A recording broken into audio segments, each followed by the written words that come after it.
കൊടുങ്ങല്ലൂർ ശ്രീ കുരുമ്പ ഭഗവതി ക്ഷേത്രത്തിൽ ദേവീഭക്തി സൃഷ്ടിച്ച അലയൊലികളുടെ അകമ്പടിയോടെ ഭരണി ഉത്സവത്തിന്റെ ഭാഗമായി കോഴിക്കല്ല് മൂടി. ചരിത്രവും ഐതിഹ്യവും ഇഴചേർന്ന ചടങ്ങുകളാൽ സമ്പന്നമായ ക്ഷേത്രത്തിലെ ഭരണി ആഘോഷത്തിന്റെ പ്രധാന ചടങ്ങുകളിലൊന്നാണ് കോഴിക്കല്ല് മൂടൽ. മാർച്ച് 22-ന് ഭരണി മഹോത്സവത്തോടെ ചടങ്ങുകൾ സമാപിക്കും.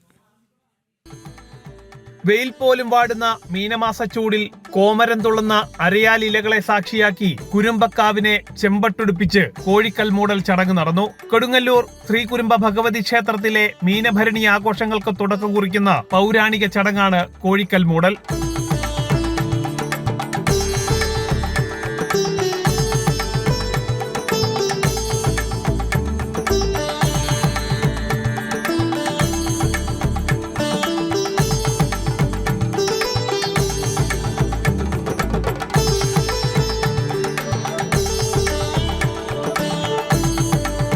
പൂജാവിധികൾ കാലേക്കൂട്ടി പൂർത്തിയാക്കിയ ശേഷമാണ് ക്ഷേത്രത്തിന്റെ വടക്കേ നടയിൽ ചടങ്ങ് നടന്നത്.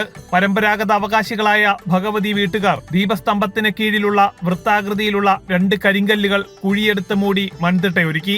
അതിന്മേൽ ചെമ്പട്ട് വിരിച്ചു. തുടർന്ന് ഭഗവതി വീട്ടിലെ കാരണവർ തച്ചോളിത്തറവാട്ടിലെ കോഴി ഹാജരുണ്ടോ എന്ന് 3 പ്രാവശ്യം വിളിച്ചു ചോദിച്ചു. അതിന് മറുപടിയായി വടക്കേ മലബാറിൽ നിന്നെത്തിയ തച്ചോളിത്തറവാട്ടുകാർ കോഴിക്കല്ലിൽ ആദ്യ കോഴിയെ സമർപ്പിച്ചു. പിന്നാലെ വിവിധ ദിക്കുകളിൽ നിന്നെത്തിയ ഭക്തർ ഭഗവതിക്കായി പട്ടും കോഴിയും സമർപ്പിച്ച് ഭക്തി നിർഭരമായ അർപ്പണത്തിൽ പങ്കുചേർന്നു. കോഴിക്കൽ മൂടൽ ചടങ്ങ് പൂർത്തിയായതോടെ ക്ഷേത്രത്തിന്റെ വടക്കുകിഴക്കേ കോണിൽ വേണാടൻ കൊടികൾ ഉയർന്നു. ഇതോടെ മീനഭരണിയുടെ ഉത്സവ ദിനങ്ങൾക്കുള്ള ഔപചാരിക തുടക്കമായി. ഇനി മുളന്തണ്ടിൽ താളമിടുന്ന ഭരണിപ്പാട്ടുകളുടെ നാദവും അരമണിക്കിലുക്കവുമായി ഉരുകിത്തുള്ളുന്ന കോമരക്കൂട്ടങ്ങളുടെ ആവേശവും നിറയുന്ന ദിനങ്ങളാണ്. അശ്വതി നാളിൽ നടക്കുന്ന തൃച്ചന്ദനച്ചാർത്ത പൂജയും ആയിരങ്ങൾ സാക്ഷിയാകുന്ന കാവ് തീണ്ടലുകളുമാണ് ഭരണി ആഘോഷത്തിന്റെ പ്രധാന ചടങ്ങുകൾ. ജനം, തൃശൂർ.